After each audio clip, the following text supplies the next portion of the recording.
Hi friends, அஸ்ஸலாமு அலைக்கும். Welcome to my channel. இன்றைக்கி நம்ம சேனலில் breakfast and dinner recipe idiyappam பண்ண போகிறோம். எப்படி பண்ணலான்னு பார்க்கலாம். நல்ல பஞ்சு போல் இடியாப்பம். ஃபஸ்ட்டு தண்ணி அளந்து போட்டுடலாம். இந்த கப்புக்கு நான் 2 கப்பு மாவு எடுக்க போகிறேன். அதனால் அதே கப்புக்கு 3 கப்பு தண்ணி எடுத்துக்கிறேன். இந்த தண்ணீரை கொதிக்க போட்டுடலாம். 2 கப்பு மாவை அரிச்சு ஒரு பாத்திரத்தில் எடுத்திருக்கேன். அதுக்கு உப்பு போட்டுக்கலாம். இந்த கம்பு வச்சு தான் நான் இடியாப்ப மாவை கிண்ட போகிறேன். உப்பு போட்டதுனால லைட்டாக மிக்ஸ் பண்ணி கொடுத்துக்கலாம். தண்ணீர் நல்லா கொதிச்சாச்சு. இப்போ அடுப்பை ஆஃப் பண்ணிடலாம். ஆஃப் பண்ணிவிட்டு நம்ம மாவில் கொஞ்சம் கொஞ்சமாக ஊற்றி கிண்ட ஆரம்பிக்கலாம். நல்லா கொதித்ததும் நம்ம ஊற்ற வேண்டாம். கொதித்தது அப்படி கொஞ்சம் அடங்கினதுக்கு அப்புறமா தான் அந்த தண்ணீரை நம்ம மாவில் ஊற்றணும். தண்ணீர் ஓரளவுக்கு ஊற்றுனதும் அந்த மாவு அப்படி ட்ரை ஆகும். அதுக்கப்புறம் நம்ம பைய மிக்ஸ் பண்ணி கொடுக்கலாம். எடுத்ததுமே ஸ்பீடாக மிக்ஸ் பண்ண வேண்டாம். தண்ணீர் இன்னும் தேவை இருக்குது. அதனால் நம்ம ஊற்றிக்கிட்டே தான் பைய மிக்ஸ் பண்ணணும்.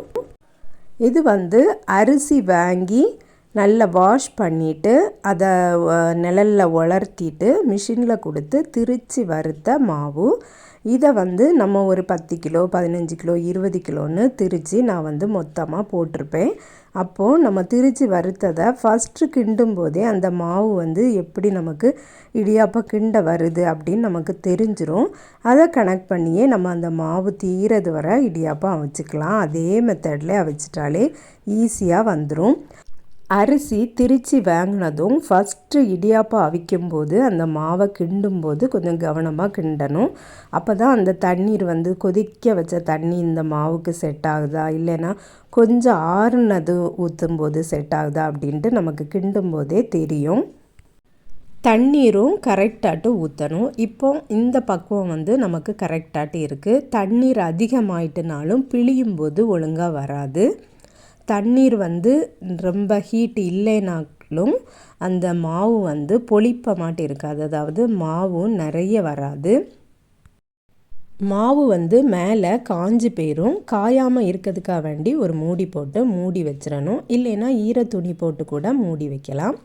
மீதி தண்ணி பார்த்திங்கன்னா 1/4 கப்பு தண்ணீர் இருக்குது. நான் 3 கப்பு தண்ணீர் ஊற்றினேன். அதில் 1/4 கப்பு தண்ணீர் மீதி வந்திருக்கு. எப்போவுமே கொஞ்சம் அதிகமாகவே தண்ணீர் போட்டுறணும். அப்போ தான் நமக்கு கரெக்டாக இருக்கும். இடியாப்ப தட்டில் எண்ணெயெல்லாம் தடவி வச்சுருக்கேன். நான் இந்த அச்சில் தான் இன்றைக்கி பிழிய போகிறேன்.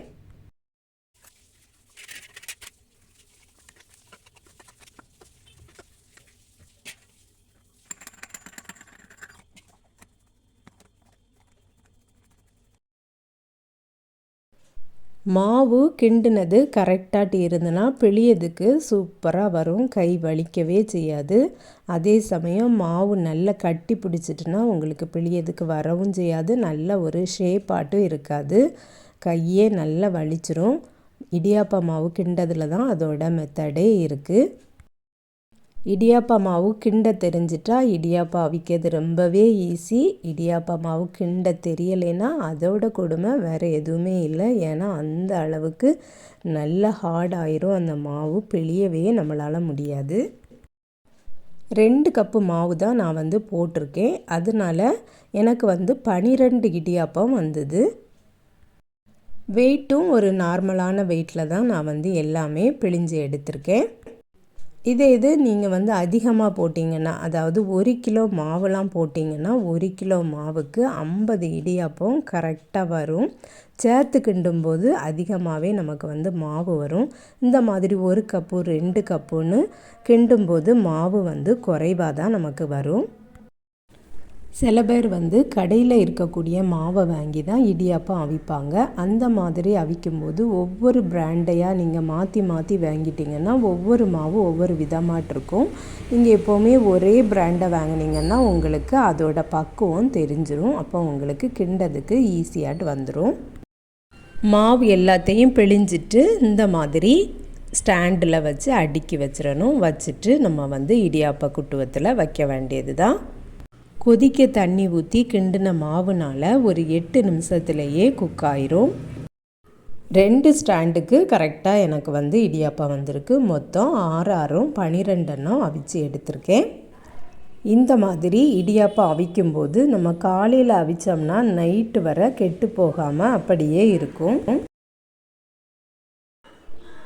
ஸ்டாண்டில் மேலே வைக்கக்கூடியதில் நான் வந்து 2 தட்டாக வச்சுருவேன். ஒன்று நிமித்தி போட்டு வச்சுருவேன், ஒன்று வந்து கவிழ்த்தி போட்டு வச்சுருவேன். அவ்வளோதான், எல்லா இடியாப்பமும் அவிச்சாச்சு. நல்ல சாஃப்டான இடியாப்பம் இது. நீங்களும் ட்ரை பண்ணி பாருங்கள் ஃப்ரெண்ட்ஸ். இந்த வீடியோ பிடிச்சிருதுன்னா லைக் பண்ணுங்கள், ஷேர் பண்ணுங்கள். நம்ம சேனலை இது வரைக்கும் சப்ஸ்கிரைப் பண்ணலைன்னா சப்ஸ்கிரைப் பண்ணிடுங்க. நெக்ஸ்ட் வீடியோவில் வேறு ஒரு ரெசிப்பியில் சந்திக்கிறேன். அஸ்ஸலாமு அலைக்கும்.